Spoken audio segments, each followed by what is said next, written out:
Will was a magicless loser, born into a world where magic was everything, and people without magical talents were treated worse than slaves. He was always lonely and awkward, but still had a childhood friend he loved, but she moved on because he had no magical talents. He still enrolls in a prestigious university with the aim of winning his crush back, but he is also bullied there. Luckily, he is saved when the principal shows him that he is a born warrior with a sword in his hand, after which he starts honing his skills to become the strongest in the world. He makes his way to a high-level dungeon, where he faces giant beasts who cast magic spells at him, but he deflects them and uses his incredible speed and sword skill to overpower the monster and slash it in half with a single blow. The next morning, he goes to class extremely tired, where a professor named Edward teaches about the fundamentals of alchemy and how to produce sulfur, which helps in the creation of explosives. Edward notices Will dozing off in the back, so he calls out his name, but Will continues to snore, until Edward yells his name, startling Will, who immediately stands up. Edward calls him to the front and asks him to demonstrate what they were talking about, and with no other choice, Will is forced to go to the front of the whole class to demonstrate the process. Edward says it is super easy and all he needs to do is produce some flames and sulfur will be created. Will, trembling, pulls out his wand from his butt and enchants a spell to summon flames,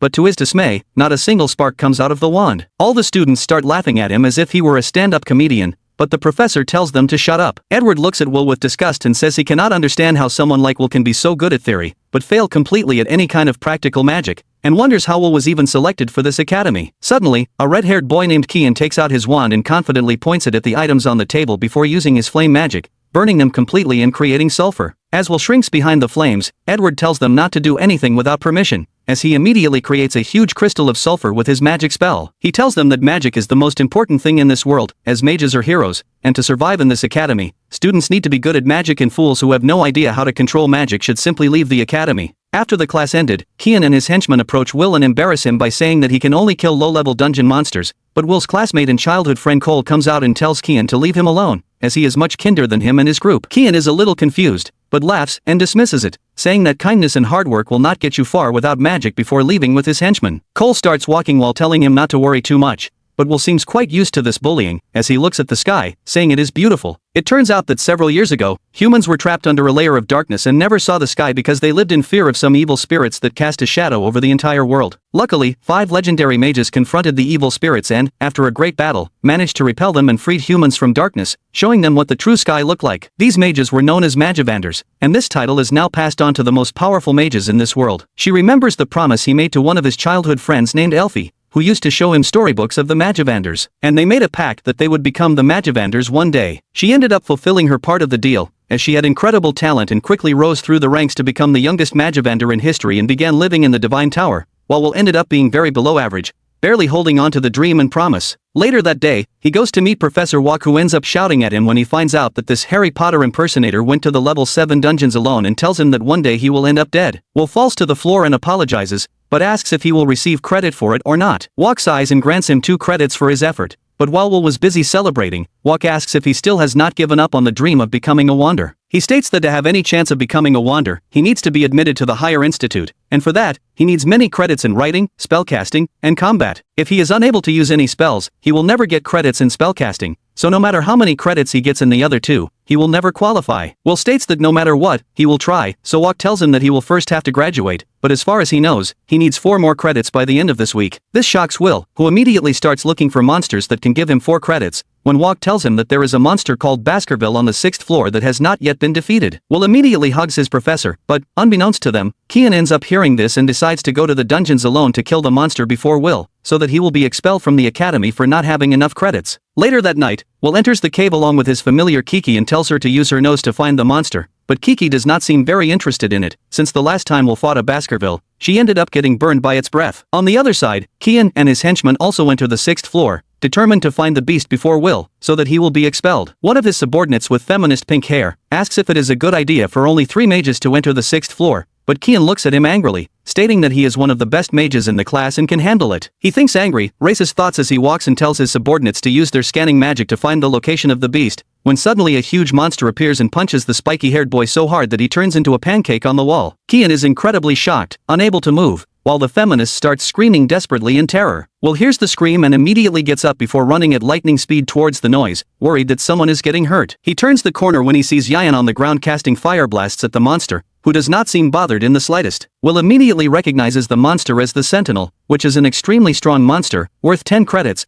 but wonders what it is doing at this dungeon level. He realizes that Yayan's magic is nothing to the monster, as it completely ignores the flame blasts and continues to move towards the terrified boy on the ground. He thinks about helping him when he suddenly remembers all the times this idiot ridiculed him for no reason. This makes him want to close his eyes and pretend he never saw it, but he suddenly remembers Elfie, who told him that he is the kindest person she knew and gifted him with a pair of glasses. This reminds him of who he truly is, and he puts on the glasses as the monster raises its weapon to finish off the arrogant boy once and for all. He blocks the monster's attack in time and pushes it away to save Saiyan's life. Meanwhile, back at the academy, Edward enters Walk's room and tells him to immediately send his familiar to the dungeons, as Saiyan and his henchmen have entered the 6th floor without permission. Walk realizes what happened, but tells Edward not to worry, as Will is also on the same floor. Back in the dungeon, Will confronts the monster repeatedly, blocking its attack and overpowering it before delivering a quick blow to its arm, cutting off a finger. The monster tries to attack furiously, but Will deflects the attack as he moves through the air like an eagle. The monster finally grabs Will, but Will manages to block the blow with his sword. He is thrown back, after which the monster shoots rocks at him, which he effortlessly cuts. He jumps around the monster and manages to land on its back before stabbing it straight in the neck. The monster starts thrashing while Saiyan is extremely shocked to see Will's capabilities. Back at the academy, Edward is also shocked to see this, while Wack states that Will is an outcast, as he has no magic, but has superhuman strength for a mage, is as resilient as a dwarf, and his brain is so capable that he learns all attack patterns of any race just by looking. They watch as Will manages to cut off the monster's arm and then calmly walks towards the giant sword on the ground. When Will effortlessly picks up the giant sword, Wack tells Edward that in a world full of magic and sorcerers, Will is the only warrior. The monster fires a beam of energy from its mouth, but Will manages to block it with the giant sword and strikes the monster, which is cut into small pieces and falls to the ground, motionless. Will then walks up to Saiyan and offers him his hand, who still seems shocked, while Edward cannot believe his eyes and shouts at Walk that a person without magic can never overcome a mage and leaves the room furious, while Walk realizes that Edward is on a large dose of copium right now. He knows that Will's story will become a legend, as he turns the world upside down by making history, the only place in the world where a wand and a sword meet. That night, Will remembers how, upon entering this academy, he was ridiculed by everyone for having no trace of magic, and people always bullied him and called him a loser, claiming that he only got into the academy because he was friends with Elfie, the Magavander. These comments hurt him deeply and he fell into depression when, one day, the school principal called Will and Walk for a meeting. She looked at the magicless boy and wondered how he got into such a prestigious academy, but unlike the others, decided to test him. She used her levitation magic to hurl a dagger towards Will, who caught it as if he was destined to hold it from birth. Walk looked a little confused,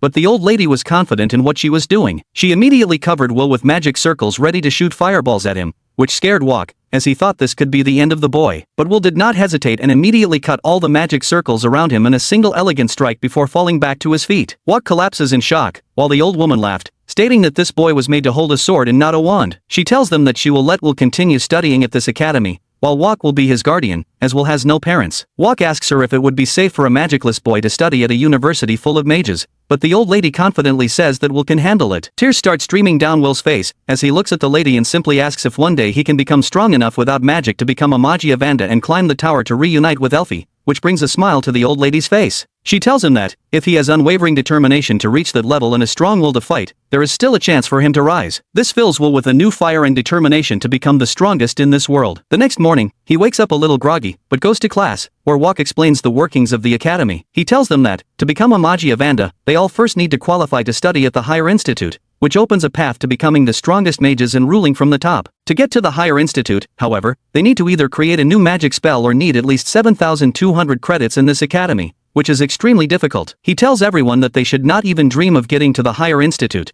as none of them are getting enough credits to graduate. That day, Walk put him through supplementary classes, after which Will was completely exhausted. He meets Cole, who asks if Walk's class was too difficult. Will sighs and states that he made them repeat several lessons and gave a lot of homework, but it was all because they did not have enough credits. Kel states that he likes Walk, as at least he tries to help the students, while Ed would simply let them fail. Will laughs and they reach a corner, when they suddenly hear a commotion and peek around to find Saiyan and his subordinates surrounded by a group of students, as they tell everyone that Saiyan defeated the Sentinel monster, which is worth 10 credits alone. All the students seem shocked and praise Saiyan for his strength, but he seems quite stressed about all this, as he is the only one who knows the truth about the situation and how Will was the one who defeated the monster while Saiyan was lying on the ground like a helpless baby. Suddenly, he sees Will passing by alongside Cole and this fills him with immediate anger as he shoves everyone out of the way before grabbing Will by the collar, saying that what happened that day cannot be true, as Will is completely talentless. Cole immediately comes to his defense and tells Saiyan to let go of him. The brat grinds his teeth and takes his hands off Will before walking away angrily, followed by his cronies. Cole asks if anything happened between them,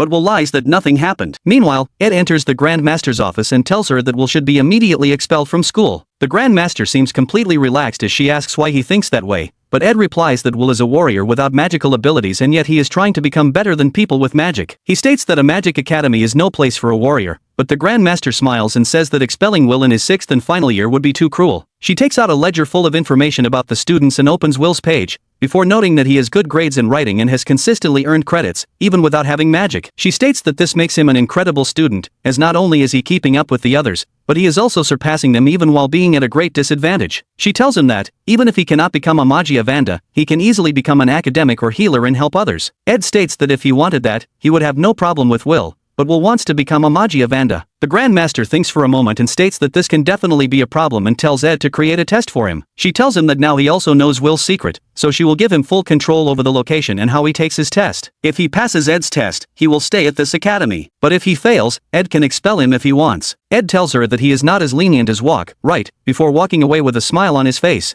On the other hand, Will is completely oblivious to this plan and continues with his day. Cole helps him open the locker, as it can only be opened and locked with magic, which he does not possess. Cole sees his sword inside the locker, as he cannot carry it to school and feels sorry for him, but soon they enter the library. He immediately starts reviewing the history of magic and also about the other races. Cole says that he is already the best at writing and should not stress too much, but Will knows that even if he loses a single credit, he will have no chance of qualifying for the higher institute. In addition, he likes to read the history about the war between the dwarves and humans, because although the mages were superior in both number and skill, the dwarf warriors still held their ground and fought to the bitter end. Before they can talk more, Ed appears behind them like Severus Snape and tells Will to meet him immediately in the examination hall alone. Will follows him without saying a word, and when they arrive at the spell hall, Ed says that he will take a test. If Will can land at least one hit on Ed, he will receive 5 credits in spellcasting, but if he fails, he will be expelled from the academy, because people who cannot use magic should not even look at the Magivander, much less try to become one. Will is still shocked, but Ed does not wait a single second and conjures all his mana before creating a magic circle right under a shocked Will. Back at the academy, the principal calls Walk to come in and informs him about what is happening. She creates a TV for him, where he is shocked to see Will facing Ed. He dodges the magic circles below him, which explode, but Ed pursues him and continues to fire explosive magic as Will barely manages to escape,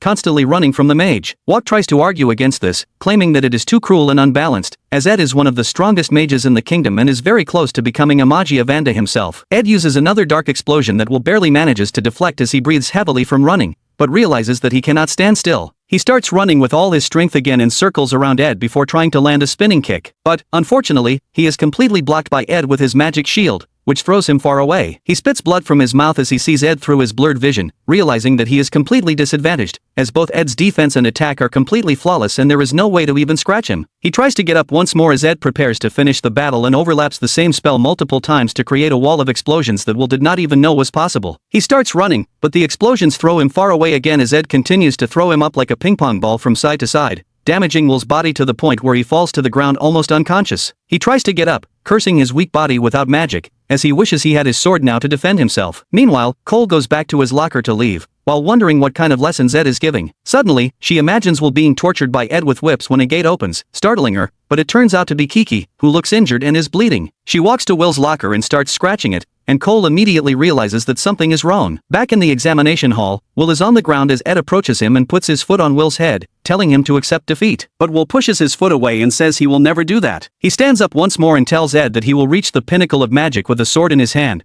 because he wants to keep his promise to the person he loves. This further enrages Ed as he prepares to finish the battle, but at that moment Cole enters the hall and throws a sword towards Will. He immediately grabs it and then puts on his special glasses ready for the fight. Ed attacks him with his magic, but Will effortlessly cuts it, surprising the mage. This makes him explode with rage as he prepares to unleash a barrage of explosions on Will, who is scared by the look of his professor. Ed immediately starts firing, but Will shows his insane speed and deflects the attack as he remembers the Dwarf King who lost everyone in battle and still went ahead and landed a blow against the Ander Mage. He decides that he will do the same as he jumps in the air, dodging all attacks and explosively advances towards Ed, breaking his barrier with the sword as both stop each other's throats. Will breathes heavily with a wand in his face, while Ed is completely shocked to see a small cut on his face. Angry at his own failure, Ed walks away telling Will that he earned 5 credits, while Will falls to the ground and Cole picks him up, as he wonders how many more mages he will have to defeat to become the strongest. Will dreams about the day Elfie told him he was the kindest and bravest person she knew, before giving him the special glasses as a parting gift. It was the day she had to go to the tower forever, because she was already a Magivander. As she slowly walked away, Will shouted Elfie's name, saying that he will definitely reach the tower, even if the whole world tries to separate them. He promised her that he would find her and then they would watch the sunset together, just as they promised each other in childhood. Tears filled Elfie's eyes upon hearing this and she turns, wiping her tears and telling Will that she will be waiting for him. Soon after that, Elfie climbed the tower stairs and Will was left alone and heartbroken. Professor Werkner tried to comfort him, but it had the opposite effect and Will started to cry. However, he promised the professor that that would be the last time he would be a pathetic crybaby. Back to the present, Will is working early in the morning, delivering newspapers to the city homes. As soon as he finishes his street work, a stout old man named Don greets him and tells him to do his best. Will then hurriedly climbs a flight of stairs and trips, causing all the newspapers in his bag to fly out. However, with his lightning-fast reflexes and agile arms, he catches all the newspapers in an instant. Unfortunately, one newspaper escaped his hands and when Will picks it up, he finds an article about Elfie, who has just created another type of magic. She has achieved the feat of being the first mage in history to create 12 types of magic. Will is again filled with determination to work hard, so that he can stand by her side. When he reads the article further, he discovers that the Higher Institute has issued an order to the Academy students, and the client of the order is none other than Elfie. Will freaks out upon hearing this and immediately runs to his dormitory, where he asks his roommate Host to make a magic device for him. Host asks why he is so excited and Will tells him about the order Elfie issued, so he is going to participate. He starts putting on his uniform as he tells Host that the order is to acquire the cores of monsters called Frostwalkers, which are found on the 4th floor of the dungeon. Apparently, Elfie needs them as catalysts and every student who helps acquire the cores will be rewarded. That is why Will wants Host to prepare a magic item that can help him clear the 4th floor. Seeing him so excited and straightforward, Host starts to laugh. He was already working on the magic item that Will uses from time to time and hands it to him. Will thanks him and starts to walk away, but Host stops him and shoves bread in his mouth while asking him to take care. Will soon reaches the 4th floor of the dungeon, but it is already very crowded with dozens of students hunting the Frostwalkers for their cores. Just as Will is about to join the action, a huge explosion shakes him. It was due to Saiyan's attack that obliterated a bunch of Frostwalkers at once, and while his followers fawn over him, Saiyan is not satisfied. He thinks about the fight between Will and the giant monster that fuels his rage and motivates him to become stronger. Unaware of this, Will actually believes Saiyan is cool. He thinks there is nothing left for him to hunt here, so he heads further into the 4th floor, but he comes across giant penguin monsters. The monsters are hostile, so Will immediately draws his sword, puts on his special glasses and then charges at them. With a few precise blows, he manages to cut the penguin monsters with ease, saving the nerdy girl who was about to be killed by the monsters. The girl is gawking at what she just saw. Will defeated the monsters using a sword and not magic, and this is beyond her comprehension. Will approaches her and the girl thanks him for saving her life before introducing herself as Iris, a 4th-year student at the academy. At the same time, Walk is giving a lecture on the greatness of creating new types of spells, which alone is enough to make the mage who created the magic ascend the tower. He says that new forms of magic are named after their creators, and if anyone in class ever creates new magic, they will etch their name in history. The students start gossiping about how this approach is impractical, because only the top 0.1% can do it. At that moment, a student named Rose asks Walk if Elfie, who created 12 new forms of magic, is really good, and he says that she is good beyond measure. He calls Elfie one of the greatest mages in the entire history of their world, and Cole comments that the childhood friend Will is chasing is really special. Her friend Rose teases her, asking if she is jealous, and says that Elfie will steal her crush Will from her. Kel becomes desperate upon hearing this and gets a scolding from Walk. Back in the dungeon, Will is walking with Iris, who has heard about the talentless 6th-year theoretical apprentice. Will is hurt, but asks her if she does not feel contempt for a loser like him. Iris asks curiously how she could look down on her savior. She says that even if Will has no magic, she respects him for his special talents. He gets awkward and changes the subject to the order given by Elfie. Iris affirms, saying that she wants to help the Magia Vanda who hold up the sky. Her words force Will to think about how no one in this world has seen the true sky. The enormous magical power of the 5 Magia Vanda covers their world, hiding it from invaders. What they see is the false sky, which is a great barrier that keeps their world safe. According to tradition, when the false sky falls, darkness will engulf the world again and chaos will follow. That is why the students who are here fulfilling orders are not just doing it to fall into the good graces of the Magia Vanda, but because they also want to prevent the sky from falling. He is pulled from his thoughts when Iris tells him that she has met Elfie before. She recites the story of how one day she was in trouble in the dungeon, surrounded by all kinds of nefarious monsters. She was just waiting for her death, when suddenly, all the monsters were frozen. Iris turned to see Elfie glowing in the sunlight, looking like a goddess. Elfie gently helped her up, and ever since, Iris has admired her. While Iris is busy monologuing, Kiki attracts Will's attention and leads him to a spot on the floor that has something curious. Iris asks him what he is doing, and Will shows her a fragment of ice that Frostwalkers leave behind as they move. The fragment here is really big, and now Will is sure that a quite powerful Frostwalker is ahead. He starts walking towards the cave ahead of them. Iris asks how he can be so sure, since she could not find any traces of the Frostwalkers using her search magic. Will tells her that magic is great, but it is not absolute, especially in the dungeon. He tells the girl that, in addition to this belief, he also has some knowledge and experience. She does not understand the importance of these things, but Will is completely alert because he knows what will happen next. A giant ice walker was hidden on the ceiling and charges at the unprotected Iris. However, Will had already anticipated this, so he moves quickly, taking the girl to safety, while the monster hits the ground. He leaps to safety and Iris recognizes the giant ice monster with dozens of eyes as an ice rex, which is the most evolved form of an ice walker. The monster roars loudly. Iris remembers that the ice rex is a monster worth 6 credits, which makes it really dangerous. Meanwhile, the monster charges an ice beam and fires ahead, but Will jumps out of the line of fire which is soon covered with sharp ice spikes. Will leaves Iris in a safe spot as he goes to fight the monster, but she stops him, saying that physical attacks do not work on a frost rex, whose power is so strong that it can even freeze the resilient dwarves with just a touch. However, when Will puts on the magical tool made by Host, he tells them not to worry, because he has already defeated the monster countless times. He advances towards the Frost Rex, avoiding its ice beam by jumping. Will lands on the ground behind the Frost Rex and advances towards it, sliding underneath it. The monster, unable to find Will, starts shooting the ice beam indiscriminately, forcing Iris and Kiki to flee. Will then circles the monster, while it is distracted, looking at the ceiling and throws the magical tool at it, which gets stuck to the side of the monster through a hook. Then, Will slides under the monster, tightening a strong rope around it, which cracks its skin. He continues to wrap the rope around the monster repeatedly, completely restricting it with the rope. The furious monster continues to attack recklessly, and as soon as Will manages to prepare the base for his final attack, he stands in front of the monster. He uses a cold breath that begins to freeze Will's skin, but he knows his work is almost done. The Frost Rex is weak against fire and explosions, and that is exactly what he is going to use. He creates friction on the magical tool in his hand, sending a quick flame that travels down the rope and finally reaches the magical tool, which is a very powerful bomb. The magical tool explodes, shattering the giant monster. As the smoke and steam dissipate, Will retrieves the magical tool that Host made for him and then goes to retrieve the ice core from the defeated monster. Iris had been watching all this, and upon seeing Will defeat the giant monster without magic, her expression suddenly changed. It turns out that she was not the naive girl she pretended to be, but an agent of someone higher up in the food chain. She found that the talentless Will is stronger than she heard and wonders how to report this to her superiors. However, when Will tells her that they should go back now, she resumes her act and goes with him. Later, Iris arrives at the White Tower and goes to the room at the top, where 4 of the 5 Megavanda are seated on their thrones. They are looking for skilled people who can help their world prepare for the day the sky falls. And Iris works for them. She reports that she saw great talent in the magicless boy named Will and recommends that he be admitted to the tower. 2 of the Megavanda are strictly against it, but the white-haired guy named Zoo is interested, and Elfie just smiles to herself. Zoo is willing to allow any skilled person to be by his side, even if it is a dwarf.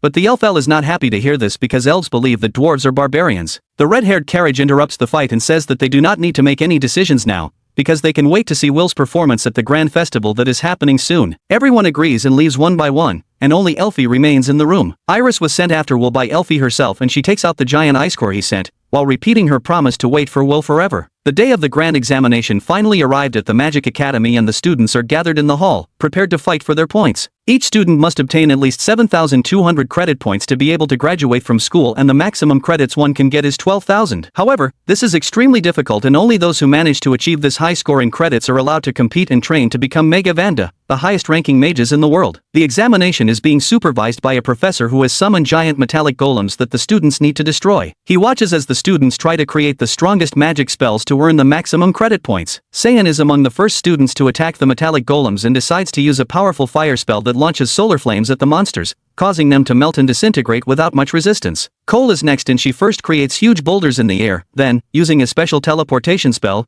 makes them fall into the portals she created on the ground. She aligns the other magic portals to target the metal golems, and as soon as they step into the center, she fires the boulders at them, successfully demolishing them to the ground. The supervisor announces that she and Saiyan have met the minimum requirement and can graduate now. Will enters the fighting arena next, and the students watch intently to see what he can achieve without magical abilities. He holds a wand in one hand, which is completely useless to him, since he has no ability to cast any spells. He runs towards the monster and clenches his fist, preparing to throw a punch at his giant opponent. The students see this and mock him for his plan, while shouting insults. Unfortunately, he is distracted by this, and the second he looks away, the golem strikes him, knocking him to the ground. He is seen as someone who learns from books, with no street smarts, and is called a loser by his peers as he lies on the ground, barely able to get up. Wignall, the green-haired boy, and Lahana compete next. They are some of the highest-ranked students in this group and have already reached the minimum required credits, but are now aiming to reach the 12,000 mark. She specializes in lightning spells and summons several lightning bolts to strike the golem at once, causing an electrical overload and finally exploding it into small fragments. Wignall is also extremely trained in electric wind and using the Zephyr Claw spell, he creates massive wind currents charged with electrical power. The current envelopes the golem, lifting it into the air and completely crushing it until it ceases to exist. Both students manage to exceed the 10,000 credit point mark,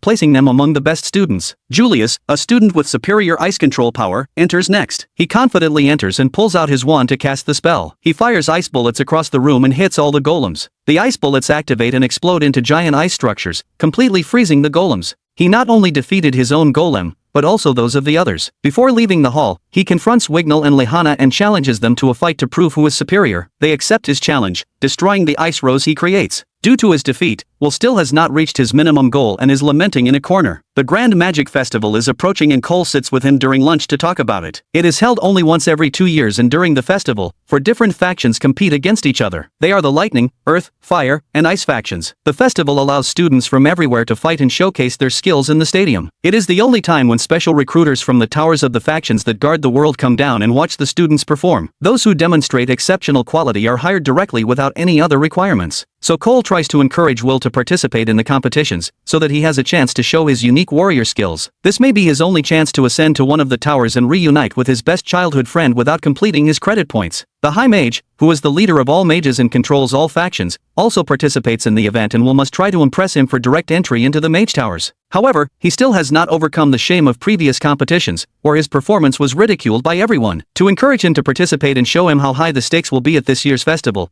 Cole takes him to a seemingly normal door that hides a secret chamber behind it. She grabs Kiki and orders her to use her powers to break the magic lock placed on the barrier. Behind the door, they find a spiral staircase leading down to a basement full of students gambling and making big bets on the possible winners of the competitions. Posters of the best performing students are on the walls. They watch in silence and shock at the secret activities taking place there, when Saiyan approaches them, worried about his own performance, as there are almost no bets on him. When he sees Will, he becomes violent, but Cole immediately intervenes and forces him to back down. His henchmen are ready behind him, offering false praise about his superiority, which irritates him and he takes it out on them. When the students downstairs notice him, he rushes out of there. After class, Will goes to Dina's tavern to work. The place is mostly full of exploited miners and dwarves who are there to drown their sorrows in drinks and food. His roommate, Host, has also offered to help him, so that he can go back to practicing soon. The dwarves have accepted Will as family and he respects them very much, which is why he chose to work in this place. When the crowd in the tavern thins out, the two boys are in the kitchen, cleaning the dishes and putting them away. Will bends down to pick up a spoon that fell. At that very moment, Julius enters the tavern and looks around with disdain. He calls the place disgusting, and when he sees Will get up, he mocks him and his work. One of the dwarves hears him and clenches his fist in anger, while looking angrily at the ice elf. When Julius sees him, he starts to hurl insults and makes derogatory comments about the entire dwarf community, calling them worthless losers. The dwarves migrated to this world after their home planet was destroyed by celestial beings. Even though they were allowed to live on this new planet with the elves,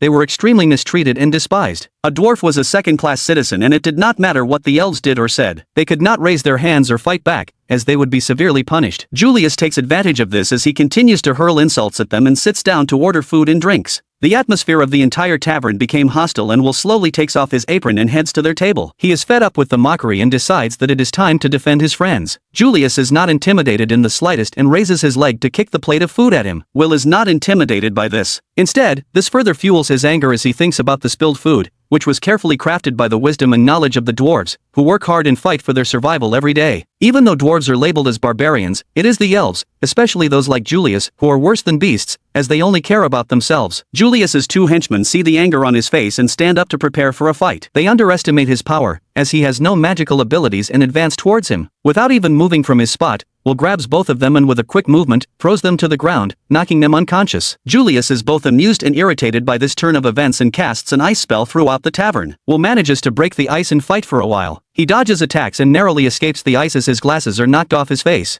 But after a point, the ice surrounded him from all sides until he was slowly cornered against a wall. Host and the dwarves are trapped behind ice pillars and are unable to help in any way. He tries to climb to reach him, but without success. Julius casts another spell that emerges from the ground and forms two large ice structures to pin his arms against the wall. Unable to move, Julius slowly advances towards him and throws an ice rose at his chest to freeze his heart and finish him off. He looks at Will and sees the determination in his eyes. Instead of ending his life there, he decides to do it publicly and challenges him to compete with him at the upcoming Grand Magic Festival. Will manages to gather his strength and break the ice bonds. His anger is greater than ever now, and he accepts the challenge. The day of the Grand Magic Festival finally arrives, and the director signals its start with spectacular fireworks. The magical Tower Scouts are also present among the audience so as not to miss the chance to recruit any talented student. For the first event, competitors race across the sky on their dragons, passing through hoops to score points. Lahanna wins the race with ease and sets a new record while doing so. The director watches with Iris, the Magibander's secret agent. Iris leaves as soon as the sky race ends,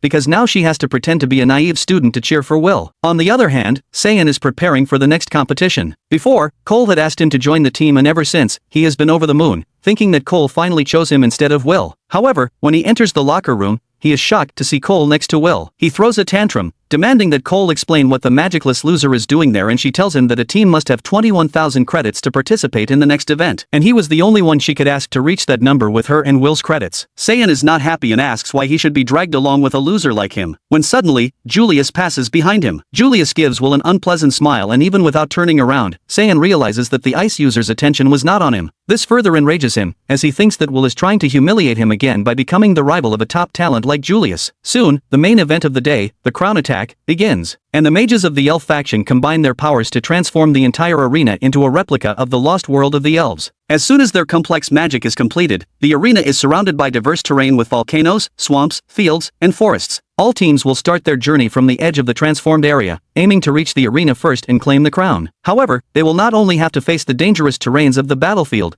but also numerous traps set by the professors. In addition, fighting with other teams and obstructing others is allowed, making the event even more ruthless. The host praises the different teams, especially the teams led by Julius and Wignall, who are considered the main contenders. After that, he points to the team with Will, Kel, and Saiyan, which is the least popular team, and everyone mocks Will for trying to participate in the main event. Soon, the teams start heading to their starting points one by one, and Professor Walk is amazed to see Will also leaving. The professor shakes him, asking why he is participating in this dangerous event. Will apologizes, saying that even if he becomes a laughingstock, he wants to win this event at all costs. He walks away with that, and as soon as the start of the event is declared, all competitors rush towards the central arena. They immediately encounter the first obstacle in the way in the form of an army of golems. Will advances head-on against the golems, and the audience laughs at him, sure that he will fail. Will just asks Cole to support him with her earth magic, and she casts a spell to put a metal gauntlet on his arm. With the increased power of the gauntlet, Will punches a golem so hard that it is thrown and crashes into the drone camera, causing the screens in the arena to explode. No one can believe their eyes as Will continues to smash the golems,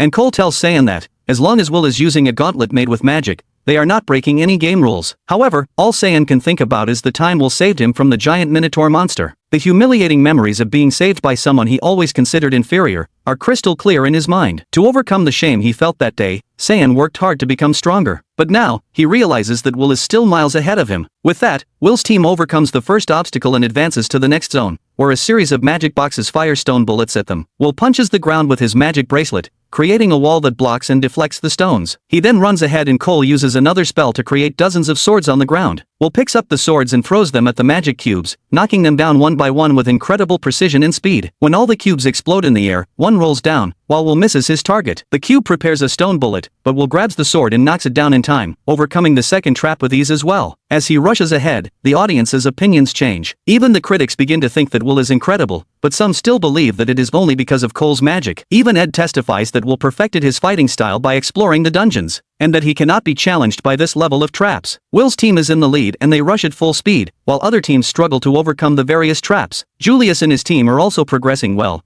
but it is only Julius who does all the work. He freezes monsters and traps, and asks his teammates to focus on looking for the locations of the other teams. His teammates tell him that Will's team is in the lead, and at this rate, he will win. Julius cannot let this happen, so he decides to abandon his team and go ahead to deal with his personal rival. On the other hand, Will and his team arrive at the Enchanted Forest. This is the last area they need to clear before reaching the arena. Dozens of magic circles open in the forest, and Will realizes they plan a straight line attack. He immediately cuts the ground under the magic circles and launches them into the air before they can activate, so they face the magic circles in the air. As soon as the magic circles activate and unleash a magic attack, they clash and are instantly destroyed. The host is impressed by Will's quick thinking and asks Eddie what he thinks of his performance, because this trap was his work, and the Snape impersonator is quite disappointed. Meanwhile, Will plans to ambush Julius in the forest when, suddenly, an ice attack almost hits him. The attack pierces his robe and explodes behind Cole, who looks forward and sees that Julius is already here in front of them. Will can't believe Julius managed to overcome his speed tactic on his own. His mind is filled with questions about how Julius got here so fast and where his companions are. However, there's no time to dwell on these questions as Julius begins his assault. He unleashes an incessant barrage of ice magic on Will, who can only dodge. The entire area is being covered in ice when, suddenly, the temperature rises and the ice melts. Kian appears behind Will, covered in flames, which instantly vaporize all the ice in the area. He's fed up with being a backdrop for someone who doesn't even have magic and plans to change things now. He recites a powerful spell that Call recognizes and tells Will to get away immediately. He isn't fast enough to react, so she uses her magic and creates a barrier in front of him,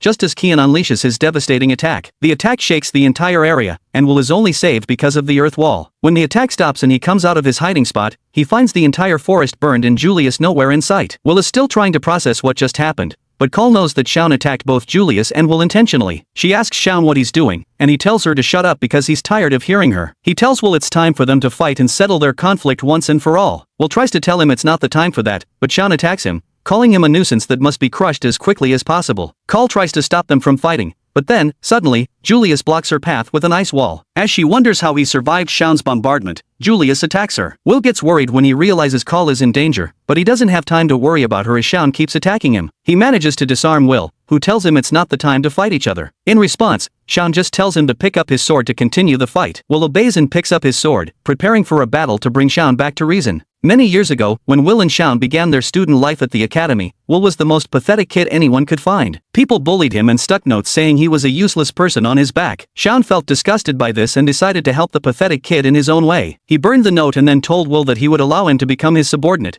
and so he wouldn't have to feel lonely and useless all the time. However, Will simply ignored him and left, irritating Shaun. Shaun still followed him and shook him, asking for a response. With eyes devoid of life or any expression, Will told him to let him go and Shaun could only obey him. As Will walked away after hurting Shan's ego, he began to hate him. Now he continues to attack Will with magic spells that burn the forest. Will runs and hides behind trees, but Shan's attacks follow him and force him out into the open. Shaun attacks him with a fire whip, and as Will tries to dodge, another whip comes from behind and grabs him by the leg. As soon as he cuts the fire whip to free himself, Shaun attacks him with another powerful spell, and Will somehow manages to block it, but his sword starts to glow white hot. Shaun curses him, asking if he's just going to jump to survive and not fight to win. Will refuses, saying they are teammates and he doesn't have time to fight him now or because he's focused on the competition. Shaun tells him he'll simply burn him to ashes in that case and starts attacking him again. As Will dodges everything, he wonders if he really needs to fight his teammate now. Everyone in the stadium is perplexed to see this, and Edward smiles disdainfully as he says that, regardless of the reason, fighting among teammates is the worst thing anyone can do in this competition. He believes that because of this, the tower observers will mark Will and Shaun negatively, and it seems he's enjoying it. The scouts had seen some promise in Shaun until now,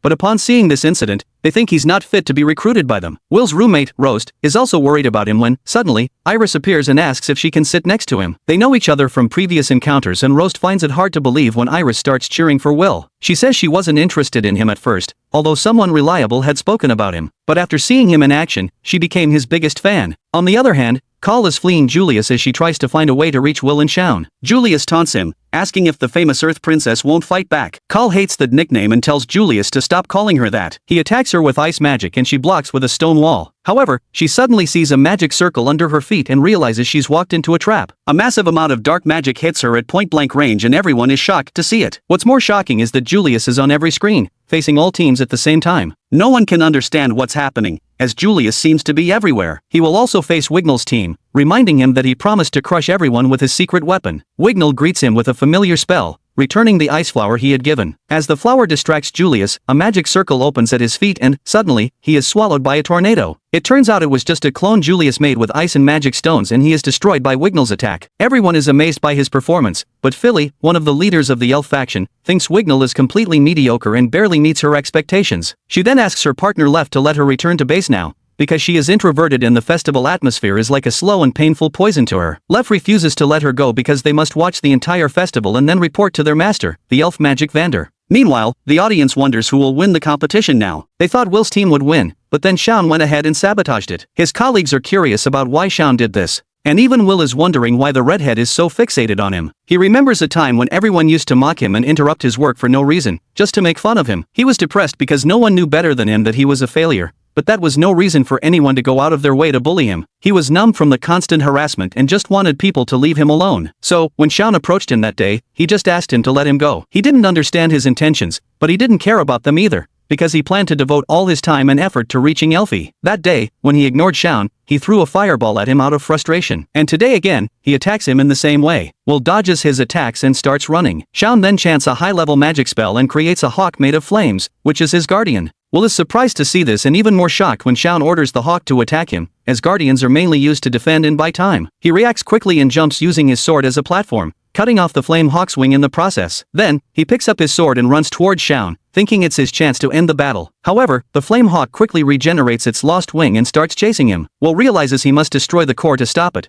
but that seems difficult, as the guardian breathes fire at him. He dodges and then Shaun attacks him from the other side. Will uses his magic gauntlet to block the blow and is pushed back. He is exhausted now, but Shaun doesn't seem to be in better condition. Everyone, including Eddie, is shocked to see Shaun's performance, because commanding a guardian with such skill means he is far beyond the level of an ordinary student. Even the Fire faction scouts are interested in him, despite him having betrayed his team. According to their data, Shaun was weaker than the top 3 of this group, but his performance today surprised everyone. The scout leader thinks there must be some reason that made him push his limits and decides to immediately inform Flame Magic Vander about it. Back on the battlefield, Will is on his knees and realizes that Shaun has grown stronger. Shaun asks him if that's all he has, because he was much stronger when he fought the giant monster. Will asks why he's doing all this, as they have no reason to fight. Shaun loses his patience and asks if he can really say that after everything that has happened between them. He asks Will if he has no anger and hatred inside him, even after being mistreated by him all these years. Will replies that he is angry and hates him, but now they have to defeat Julius. Hearing Julius's name makes Shaun angry, and he curses Will for paying attention to everything but him. He tells him to stop ignoring him and Will, suddenly, realizes the reason behind Shaun's strange behavior. He understands that Shaun recognized him and now he also wants to be recognized by him. Will puts on his action glasses and takes his stance, determined to respect Shaun's feelings by facing him with everything he has. Shaun is satisfied that he is being taken seriously and begins to chant his most powerful spell while the flaming hawk covers him. Will knows he won't succeed with a half-hearted attack, so he decides to observe the timing of Shaun's spell and then counterattack. Suddenly, Shaun orders his guardian to attack while he fires dozens of fireballs at once. Will is surprised to see the scale of the attack,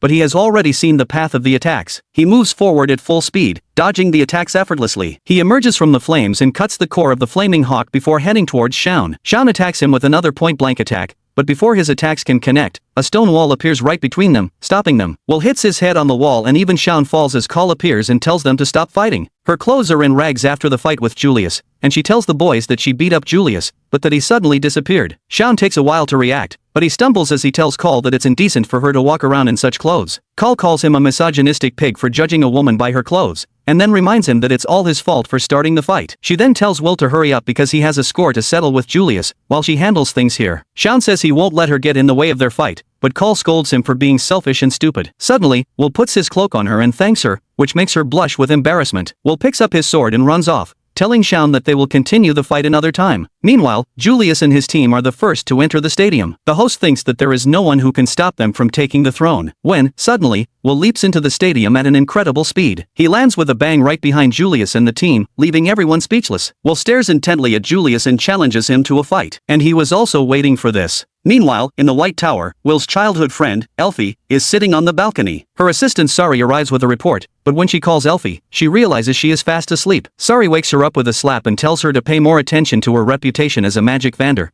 because all she does is sleep and observe the world below. Elfie rubs her head in pain and, after calming down, asks Sari what she's doing there. Sari hands her some documents containing the list of students with the highest potential and, among them, she recommends a student as the best choice to join the Ice faction under her leadership. Elfie takes the documents and finds that the candidate Sari is recommending is Julius. The assistant tells her that, even now, Julius is causing quite a stir at the Great Magic Festival and she believes he can become Elfie's successor. Elfie replies that, if everything written in the report is true, Julius can indeed become her successor. Back in the arena, Will walks towards Julius and his team, who smile in anticipation of the fight. Julius makes an ice rose bloom and tells Will that he did well to come here, as he wouldn't be satisfied if he won the crown without any challenge. More than that, he wanted to humiliate Will in front of everyone to assert his dominance. Will just puts on his glasses and tells Julius that, as long as he doesn't apologize to the dwarves, he has no intention of losing to him. Julius calls him an illusory rat who doesn't know his place and crushes the ice flower. He uses the fragments of the flower to create a dense mist that covers the arena, and Will can't see anything. However, with his sharp ears, he manages to perceive that Julius and his cronies are on the move and are circling him. Suddenly, a huge ice crystal attacks him from behind and Will reacts in time to deflect it. He starts running through the mist, certain that if he keeps moving, Julius will have difficulty determining his location. Despite this, the ice attacks don't stop coming, but now Will is more prepared and easily deflects them. He thinks all three enemies have fired at him, and judging their positions by the attack,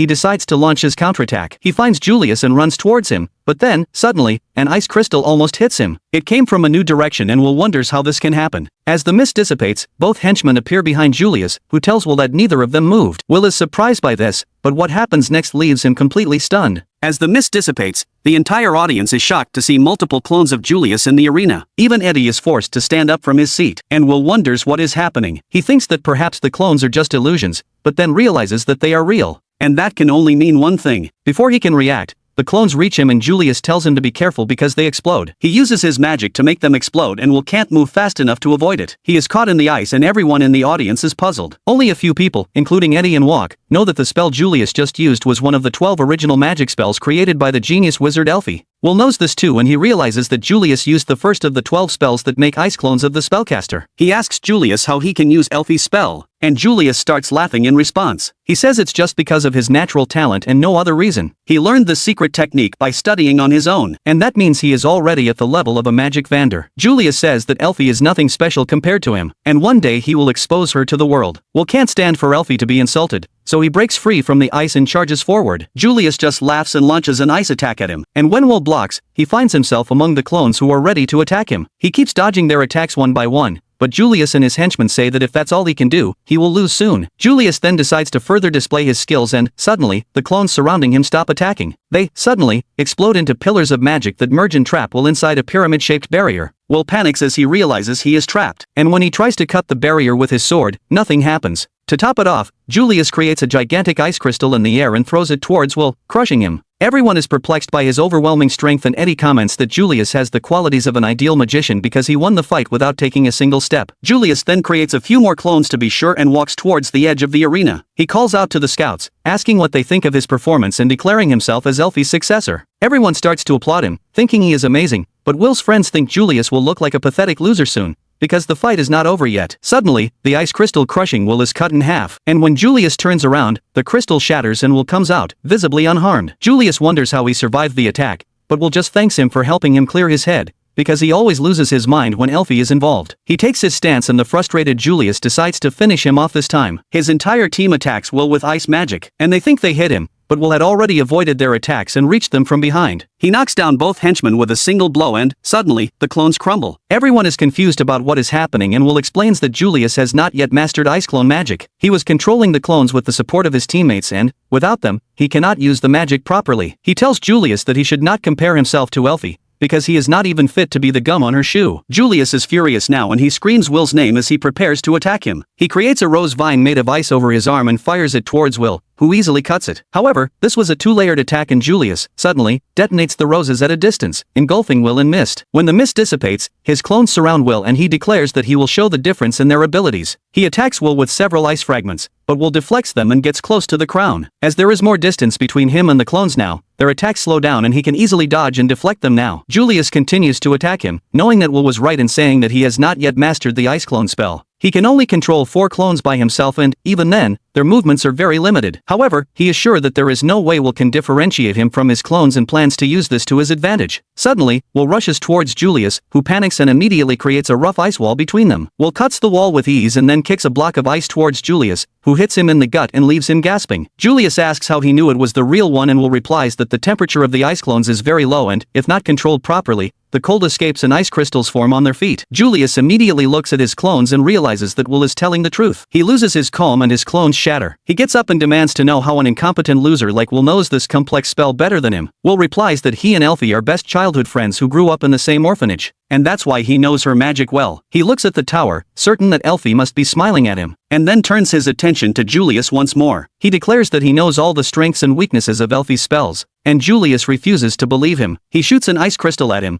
but Will cuts it easily and Julius loses hope. He falls to his knees and Will says that he is, in fact, talented, as no one has been able to copy Elfie's spells yet. However, he should not get carried away because Elfie was only 2 years old when she invented ice clone magic. There is absolute silence in the arena after this and Julius cannot grasp the fact that this spell, which seemed like the greatest achievement of his life, was invented by the 2-year-old elf. He realizes that he has barely reached the level of a baby and this mentally destabilizes him. He starts laughing like crazy before telling Will to stop, taking him for a fool. He unleashes all his power, sending a wave of magic into the arena and creating 8 clones around Will. Julius asks if he thought that only 4 clones was his limit and declares that control no longer matters, because now he will crush him with pure quantity. He summons dozens of ice crystals into the sky, looking like an unbalanced loser, and will apologizes in advance, saying that this is nothing because he remembers being crushed by 10 elves in childhood. Julius grinds his teeth so hard that he starts to bleed. In his blind rage, he throws the ice crystals into the sky before sending them towards Will. Will easily dodges the attack and then charges towards the clones, stabbing one of them in the head. Julius is scared for his life now and runs away, telling his clones to stop Will. Indifferent to this, Will charges forward, dodging attacks and knocking down clones with a single blow of his sword. He keeps running forward, dodging attacks and destroying clones, but then Julius bombards him with ice attacks. Will blocks everything with great speed and then dodges the next round of attacks by running away. He knocks down another clone with a kick and then blocks a few more attacks before breaking another. He destroys another clone and then throws his sword at the last one. Only the real Julius remains now, and he is completely terrified by Will, who rushes towards him and activates his magic gauntlet to finish him off. Julius tries to cast a spell, but it's too late, and Will punches his face with all his might, throwing him against the wall. Julius is completely knocked out and everyone is shocked that Will managed to beat him. The entire stadium begins to applaud and cheer for Will, who is now very exhausted. Call and Shaun also arrive there at that moment and Call runs towards him to congratulate him. However, when Will turns to the crown, he is shocked to see Wignall there. The green-haired elf tells him that he must have been so busy fighting that he forgot that the real goal of this game was to get the crown. Wignall picks up the crown and puts it on his head, winning the tournament purely because he knew the rules better. Fireworks are launched into the sky to celebrate his victory and the tournament ends like this. On top of the tower, Sari writes some notes about the conclusion of the tournament,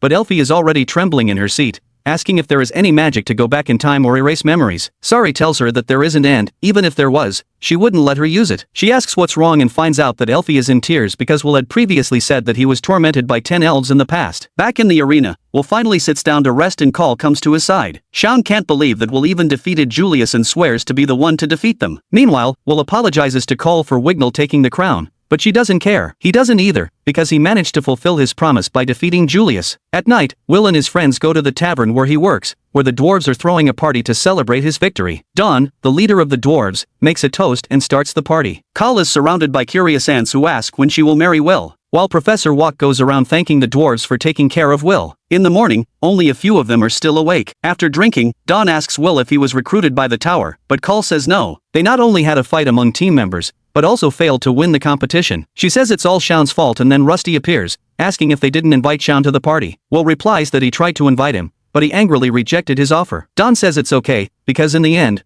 Will won and they received an apology from Julius. But that's not all. At this moment, Julius is working in the kitchen, washing dishes while shouting and cursing his owner. The owner tells him to stop complaining and move his arms, because in dwarf culture, they apologize with actions and not just words. Julius and his henchmen have to work in the tavern to apologize, and he thinks this is even more humiliating than being defeated by Will in front of the entire school, because of which he was also not recruited. Seeing all the chaos around, Professor Walk worries about the coming day. Call thinks that after Will shows his skills to everyone, they will treat him better, but the professor thinks the result may be different from what they expect. The next day, as Will and Call walk through the corridors, two students approach them and ask Will if he can join their dungeon raid team. Will is perplexed and keeps staring at them. Then the boys get embarrassed and say they are recognizing his talent and that he should go with them. Despite these words, their tone is as if they are giving orders to Will. Soon, more groups appear and start asking Will to join their teams. They surround him from all sides and poor Will cannot process the sudden fame. Call realizes that this is what Walk was worried about. She can't stand to see Will overwhelmed, so she runs up to them and tells them to get away. She calls them fake hypocrites who used to mock Will all the time, but now they are asking him to join them. She turns to Will and asks if he isn't angry at their hypocrisy, but Will is delighted. It's the first time anyone has asked him to join their team and his eyes can't stop shining with joy. Seeing this, the fakes gain courage, and one of them tells Call to move aside and holds Will's hand, asking him to join their team and go to the dungeon with her tomorrow. Call panics and immediately pulls Will close to her, declaring that they are going shopping tomorrow, so Will is not free. At night, she freaks out when she realizes what she has done and thinks it's almost as if they are going on a date. At that moment, her roommate Rose arrives there with some coffee and she also heard about Call and Will going on a date. Call tries to explain that it's not like that, but Rose tells her to stop with the nonsense because she knows how desperately she wants to be with Will. She is willing to play the role of her accomplice and says that they should start preparing for tomorrow. On the other hand, Will is busy doing his homework and Rose asks if he is going to the dungeon tomorrow. Will tells him that he is going shopping, although he was kind of forced by the Colonel when he heard that it will only be him and Colonel. Rose gets jealous because he is also eyeing Will. The next morning, Call anxiously awaits Will in the city square, determined to turn this shopping trip into a successful date. Will arrives soon and she is delighted to see him. He then compliments her hairstyle and dress, saying that seeing her so cute made his heart race. Call can't answer as she is hit by this elegant gallantry and can only thank him. Suddenly, Rose comes running and apologizes for being late. Call is perplexed because she never asked for a third person on the date and asks well what is happening. He tells her that Rose asked to join the shopping trip because he also needed some things and he saw no problem in inviting him. Call is perplexed and then Rose seductively slips her hand into Will's before leading him away. She is sure that friends don't hold hands like that. And then Rose teases her, further confusing her about his intentions. Later, Rose gets ahead of Call by looking for the book Will wanted before her. Afterwards, he helps him get dressed while Call just watches everything like a spectator. The entire shopping trip happens like this and Call is very upset at the end of the day. Will asks her what is wrong and she shouts at him, asking what the problem is with Rose. She says that they are suspiciously close and judging by Rose's face, she doubts if he is a girl who likes to dress like a boy. Will assures that Rose is a guy and that he is the bigger of the two. He says that physical touch is Rose's love language and he has always been clingy since the first time they met. This makes Call worry even more and at that moment Rose comes back with some drinks. He only brought two and plans to share Will's drink, but Call cannot let that happen. She tells Rose to drink from her glass and he decides to confront her properly. He tells Will to go fix the sword while they stay here. And even Call agrees, saying that dwarf blacksmiths don't like wizards showing up at their shop anyway. As soon as Will leaves, Call takes a deep breath and asks Rose if it's her imagination or if he likes Will as more than just a friend. Rose stands up and leans closer to her, saying that he loves Will more than anyone else in the world, and Will loves him too. Call gets annoyed by this and responds by saying that she is closer to Will, and they used to hug all the time when they were both 4 years old. Rose says that's in the past and now Will has him. He reveals that they take friendly baths together every night and Call is worried that maybe Will plays for the other side. Meanwhile, Will is worried if his two friends will get along. When, suddenly, elite student Lihana comes to see him. He is shocked to see Lihana, who is considered the perfect student who achieved maximum scores in all subjects. He wonders what is the reason for her to come see a loser like him, and she asks him to go with her for a moment. She takes him to a tea house and, to his complete surprise, Will discovers that all the other top students in the class are already there. Lihana tells him that soon there will be a dungeon raid for a week, which will give everyone many credits. For this, she wants to form a group with the 5 people present in this room. It seems that the others didn't know about her having invited Will earlier. Shin demands an explanation about why she called a magicless user here. And even Julius is not happy. Will is also anxious and looks at Lihana to ask what she was thinking when she brought him here. She is confused and asks if it was a bad idea and Will realizes that her brain cells have gone on vacation. Suddenly, Shin furiously moves towards Will because he was ignored. But before he can do anything, Wing Nu waves his wand and creates the illusion that they are in a field of flowers. He says that reckless actions like that don't suit mages and Shin has no choice but to retreat. Wing Nu says that they should at least hear what Lihana is thinking. She reveals that she was impressed by Will's performance in the recent tournament and is sure that he possesses a skill set that no one among them has. That's why she wants to recruit him for their team, believing that he will be really useful. Julius disagrees with her, saying that Will cannot even use basic magic to search for enemies and that he will only be a dead weight for them. Shin says that he doesn't want to be in the same group as Will again, but Wing Nu calls both of them bad losers. He says that they have no right to reject Will when he defeated both of them in the tournaments. He says that Will is as strong as a dwarf and as agile as monsters, and although he is unrefined, his sword skills were enough to defeat 2 of the best mages in their group. Julius says that by this logic, even Wignall is below Lihana, who has more credit than him. Wignall is not ashamed to accept this and says that he respects Lihana, so he will follow her decision to choose Will for the team, even if he doesn't like it personally. Lihana then declares that she plans to use everyone here to achieve fame and ascend to the White Tower. Will asks if she was not recruited and she replies that the Lightning faction sought her out, but she did not accept the offer because she was not satisfied. She then tells everyone that she comes from a family of knights and that they usually have short lives. That's why she wants to do something great with her brief life, and just climbing the tower will not be enough. She declares that she wants to be a magic vendor and knows that everyone in the room has the same ambitions. She asks everyone to put their coins in a cup to agree to the team formation. She goes first, followed by Wignall, and even Julius and Sean agree to the team, because they know they will overcome everyone. Will is the last one left, and he wonders what decision he should make. Later he goes to his friends who are waiting for him at the market. They ask what took him so long, but Will just walks ahead and tells them that he will participate in the dungeon raid as a member of Lahana's group. The next day, Professor Walk informs the students about the great dungeon raid that will take place in 10 days. All students have to participate and the dungeon will be temporarily opened up to the 10th floor for them to face monsters worth 5 credits or more. It is the only chance to earn more than 1,000 credits at once, and if they manage to defeat the floor bosses, they will receive many extra credits. In the next class, Ed tells them that the great dungeon invasion is risky and every year, some students lose their lives. The teachers will be positioned in the dungeon, but they will not be able to get everywhere quickly. so Ed warns everyone to know their limits and stay within them. Soon, the base camp for the Great Dungeon Raid is set up on the 6th floor. Call goes with Will's group, and when Lahanna says she didn't invite her, she says that she comes as a package with Will. Rose cannot go with them because he is just an artifact maker, but Will thanks him for all the artifacts he prepared for this raid. After that, Wok and Ed gather all the students and tell them that they must dive into the dungeon and survive for a week. There are base camps on the 8th and 10th floors that will function as safe zones. Teachers will be stationed there, and if anyone gets injured or wants to withdraw, they must reach that safe zone. With that, everyone prepares and the Great Dungeon attack begins. Everyone springs into action immediately as Will thinks about how he can finally make Elfie notice him if he performs well in this session. Before he could understand the plan, however,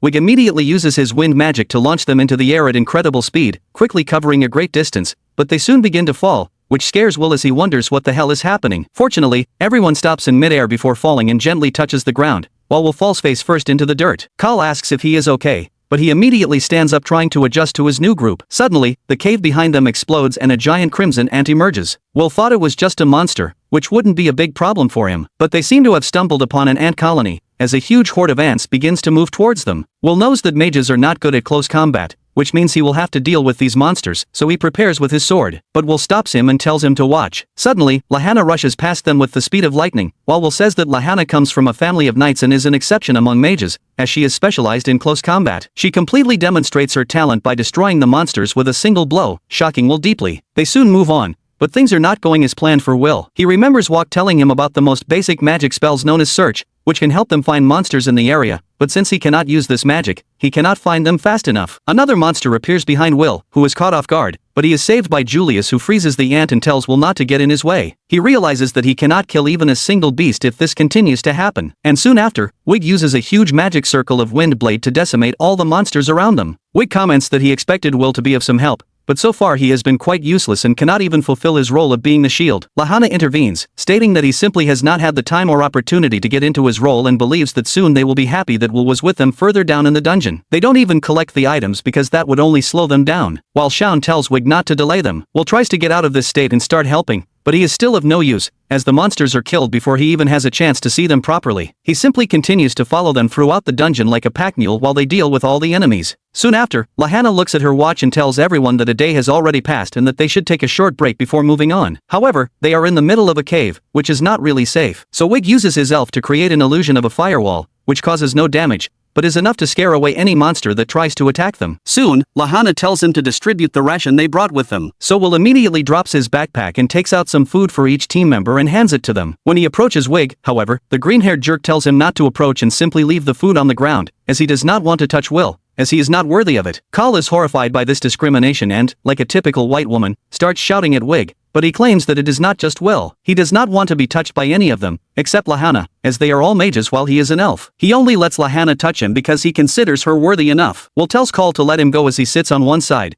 thinking about how lucky the elven race is. Just like the dwarves, even the elves are not of this world, but they are extremely talented magic users, and that is why they are respected by all humans. On top of all the magic vendors is still the Elven Queen, who commands them all. Soon Lahanna calls them for a meeting and says that they are now heading towards the 10th floor, where the boss monster called Nabera is. She states that killing this beast will give them 110 credits, which is an incredibly high amount, and since there is only one of these beasts, they need to make sure that they are the ones who kill it. She reveals that she created this group specifically with the goal of killing Nabarros to be noticed by the higher institutes and scouts. Wig, however, asks if it is wise to go straight for the main course without even trying the appetizers. Lahanna tells Wig that his mother is an appetizer and states that she wants them to face Nabarros with all their strength and a high level of mana, and that they can always deal with the smaller monsters after defeating the boss. She then says that she wants to take the shortest path to the 10th floor and asks if anyone has any problem. Will knows that the boss monster will be very dangerous, but he also needs the credits, so he agrees. They soon enter the 10th floor, where to their surprise, a portion of monsters are already dead on the ground. Will wonders if anyone got here before them, but Shaun claims that it is impossible, since they took the shortest path and even skipped all the base camps. Will leans in to check the dead monster on the ground and realizes that it was killed using brute force instead of magic, which is very suspicious. Even after that, they keep going forward when, suddenly, everyone is extremely shocked to discover that Nabarros has also been killed, while the three-headed dog was lying on the ground. This, in fact, scares the mages, who immediately begin to use their search magic. While Will has a flashback of Wok telling him that search magic has flaws, since a mage can always use camouflage magic to hide. But there is also a very dangerous monster that can do the same. Will's heart starts to pound. He looks up and sees red eyes,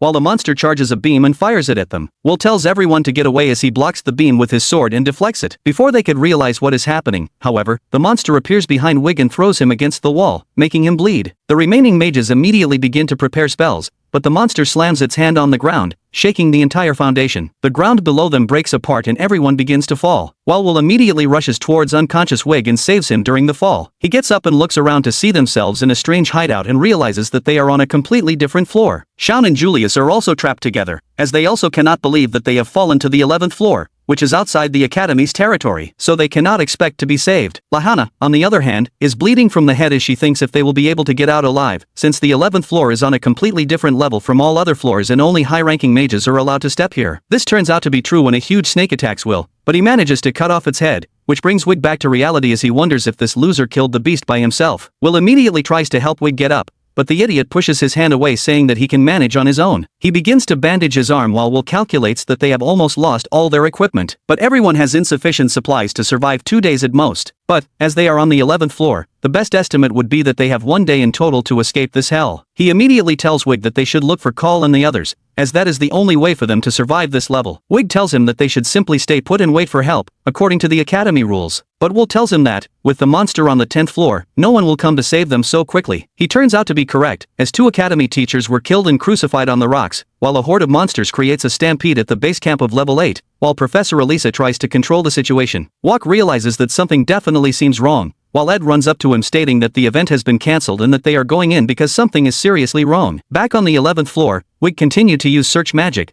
but Will tells him to relax, as he will only get tired. He tells the elf to let him and Kiki look for monsters nearby while he should look for distant monsters. He states that they should keep the fight to a minimum, which surprises Wig, as no one can be so calm in a situation like this. But Will has been in situations like this several times and has learned everything about the dungeons. Suddenly, he feels a monster coming towards them and it turns out to be 3 pig monsters trying to surround them. Will decides to face the 2 monsters ahead, while Wig deals with the one behind. The elf immediately uses his wind magic to push the monster away and turns around shocked to see Will cutting the strong monsters as if they were nothing. He passes by them with incredible speed, dodging their attacks while delivering deadly blows. Suddenly, Wig realizes that his monster was not yet dead, as it advances to attack him. The elf realizes that he does not have much time to counterattack, so he tries to use illusion magic to scare the monster away, but Will shouts at him not to do that. To his surprise, the monster simply passes through the illusion magic and was about to kill the elf, but Will manages to save him and cuts the monster in half. Wig is sitting there still in shock while Will tells him that these pig monsters have no eyes, so illusions will not work on them. This completely breaks Wig, who states that he has always been a loser, while Will wonders where he will find a therapist for this idiot now.